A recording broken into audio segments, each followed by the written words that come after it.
या Ghaziabad, even NCR, हम लोगों को पता है हम लोग की हालत क्या है। अब भाई हम लोग तो हर साल पॉल्यूशन में आ जाते हैं। अब एक स्वस्थ इंसान भी उसको खांसी होती है, आप किसी को, मुझे भी उठा के बाहर भेज दो और बिना N95 मास्क के, तो अगर जैसे ही पोल्यूशन ज्यादा होगा गले में दिक्कत आती है, वो एक नॉर्मल सी बात हो गई। लेकिन कुछ कुछ को बहुत ज्यादा दिक्कत आती है, और जिनको ज्यादा दिक्कत आती है उनका क्या करें। जैसे एलर्जी में क्या होता है, हमें हमारे लंग्स पे बहुत ज्यादा परेशानी आ जाती है, लंग्स ठीक से फंक्शन नहीं करता, खांसी बहुत ज्यादा आता है, सांसों की तकलीफ होती है, गले में खराश होता है, नाक बहना शुरू हो जाता है। तो ये एक सीवियर एलर्जी कंडीशन है, जिसको हम लोग बोलते हैं राइनिटस एलर्जी। और इस तरह की एलर्जी में एक्चुअली जो प्रोडक्ट आपको चाहिए वो एलर्जी डॉग चाहिए। इसके साथ और भी प्रोडक्ट ऐड कर सकते हैं, लेकिन एलर्जी डॉग ही देना चाहिए, 20 से 25 ml तुलसी वाटर के साथ, तुलसी को पानी में मिक्स करके। ये दो बेसिक प्रोडक्ट है, और जिंक कैप्सूल एक पर्ट, ये बेसिक प्रोडक्ट है। इनसे अगर काम चल रहा है तो अच्छी बात है। अगर इनसे थोड़ा बहुत उतना बढ़िया फायदा नहीं हो पा रहा है, खांसी अभी बंद ही नहीं हो पा रही है, आप इम्यूनोडॉक और कफ डॉक दे सकते हैं। वो प्रोडक्ट हम लोग एक्चुअली हमारे लंग्स पे काम करते हैं, स्पेशली कफ डॉक तो सबसे ज्यादा काम करता है, तो वो आप ऐड कर सकते हैं, इम्यूनोडॉक ऐड कर सकते हैं। ये कुछ प्रोडक्ट इस प्रोडक्ट के ऐड करके दीजिए, तो पूरी जो सांसों का सिस्टम है जब सुधरेगा, तो धीरे धीरे एलर्जी पे भी असर होता है।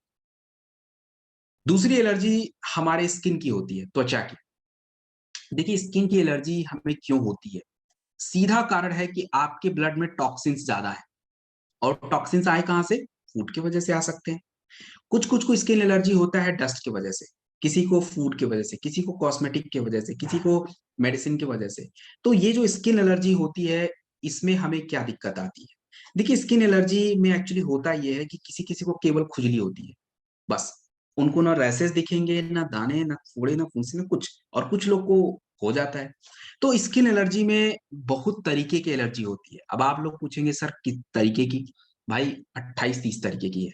तो आप बस ये ध्यान रखो, मोटा मोटी स्किन एलर्जी जिस कारणों से हुआ है उस कारण के लिए प्रोडक्ट दे दीजिए, बात खत्म हो गई। किसी भी तरह की, वो अपने आप सुधर जाएगी। तो स्किन एलर्जी में हमें क्या क्या लेना चाहिए। देखिए स्किन एलर्जी में आपको शॉर्ट 30 या इम्यूनोडॉक, दोनों में से एक चाहिए, दोनों मत दीजिएगा भाई। शॉर्ट 30 या इम्यूनोडॉक। शॉर्ट 30 अगर आप लेते हो तो आप सुबह सुबह एक शॉर्ट 30 ml का लेंगे। और यदि आप इम्यूनोडॉक प्रीफर कर रहे हो, तो इम्यूनोडॉक खाने के बाद 2 बार लेना होता है, 15 से 20 ml।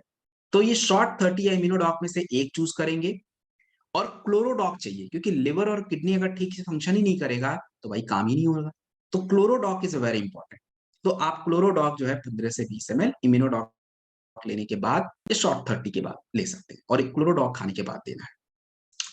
तो ये दो प्रोडक्ट तो देखिए पीने के सबसे जरूरी। उसके बाद एक नीम कैप्सूल हमें चाहिए, वो आप दिन में खाइए, मतलब नाश्ता वास्ता कर लीजिए, ले लीजिए कैप्सूल। और आपके शरीर के लिए ओमेगा 3 की बहुत आवश्यकता होती है। ओमेगा 3 स्किन एलर्जी में बहुत फायदा करता है। तो ओमेगा 3 कहाँ से लाए, कहाँ से लाए मतलब ओमेगा डॉग कैप्सूल हमारे पास है, उसी से लाएंगे। तो वो एक आप रात में खाइए उसको।